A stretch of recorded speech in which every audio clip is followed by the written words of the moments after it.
Hello y'all, welcome back to another video dedicated to help you break out of any toxic behaviors or patterns in your relationship or personal life. I'm Coach Janette from @Janette.x0 on TikTok and Instagram, and if you're new to this channel and you're interested in anything personal growth, relationship, or mindset, make sure that you join the tribe and hit subscribe.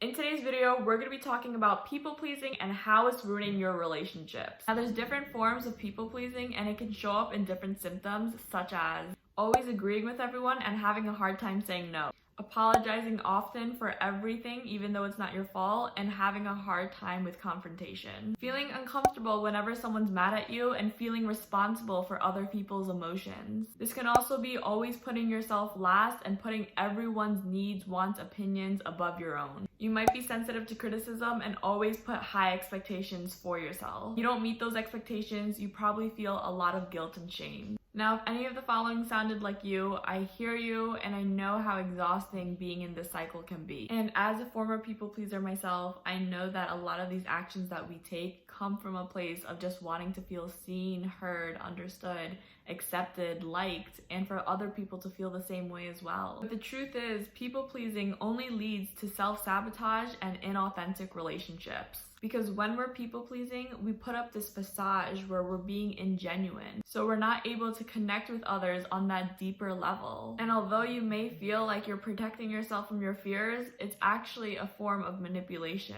Now, what this cycle can look like is a situation where either someone or yourself violates your boundary. For example, let's make it the scenario, all right? You and your friends are out eating at a dinner party and you're eating some steak, maybe some lobster, whatever your favorite food is. And your friend suggests to the group, let's go out to a bar afterwards, let's get shots, let's make it a night, let's get lit. And you're thinking in your head, there's two parts going off right now. A, you're thinking, I have work at 8 a.m. tomorrow. I don't think shots is a good idea. But then there's this other side of you feeling guilty and thinking, I don't want to be a Debbie Downer. I don't want them to dislike me if I say no. You know, maybe I'm making them uncomfortable if I say no. I should probably just go. Now, as you're having this thought process, you end up violating your own boundary and you end up going, even though deep down you don't really want to go. But when you end up people pleasing and violating your own boundaries, you end up, one, abandoning yourself and your own needs, and two, feeling upset, sad, angry, frustrated, whatever emotion comes up for you because you didn't do what you wanted to actually do. So what do? You find a way to cope with it, right? You find a way to cope with these emotions, and either it's one, you vent to a friend, you complain, you talk about, oh my gosh, I shouldn't have went to the bar, I did myself dirty, yada, yada, yada.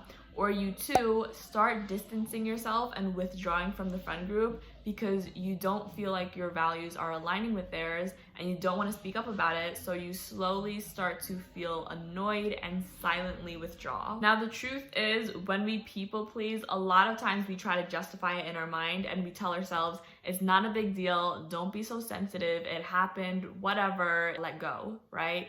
But the truth is, if we consistently not show up for ourselves and abandon ourselves and people please, we allow ourselves to build up this resentment, because it's not just that one thing that they did, but it's a whole pile of things where you feel like you're abandoning yourself and they're not really seeing you or understanding you for who you really are. So you build this disconnect between you and the other party. So every time you tell yourself it's not a big deal and you push it to the side, the things on the side don't become those one or two things anymore. It becomes one thing, another thing, another thing, another, and then you keep building up until it becomes this tower of things. And so maybe one day you're going to feel annoyed because you're having a bad day. We all have bad days, and they tick you off. And then what ends up happening is you either, one, completely withdraw because you can't handle it anymore and you're just so stressed, or two, you blow up.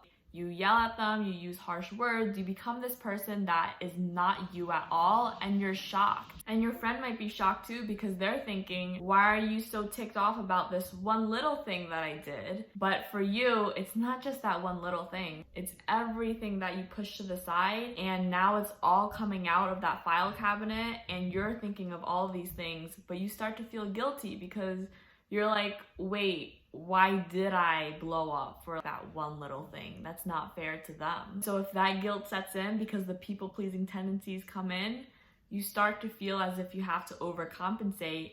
And when you overcompensate, you start people pleasing again. You say, I'm sorry, I'll make it up to you. And you overgive and you burn out. And then the same cycle happens over and over again, because the thing that you need to do is not apologize and say, I'm sorry, but is to speak your truth and tell them the reality of why you're feeling this way. Because if you don't tell them what they don't know, they will never be able to build that genuine connection with you. And they will be left feeling confused on why you're feeling upset at them. So if you're people pleasing right now, what I want you to do is remember that every time you people please, you're one, abandoning yourself, and you're two, not allowing there to be a genuine connection between you and that person. Next time you find yourself about to people please, remind yourself, it's okay to be authentic, because it's going to allow me and the other person to have a genuine connection that is long lasting. Two,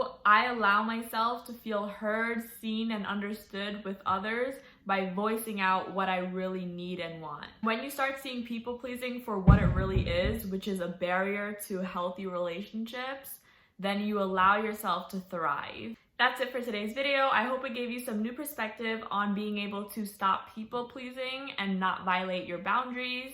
But with that said, if you want to see more videos surrounding this type of content and topic, make sure that you comment that down below. And as always, like, comment, and subscribe. Make sure you're following me on Instagram at Janette.xzito, and send me a message if you're looking for more one-on-one guidance.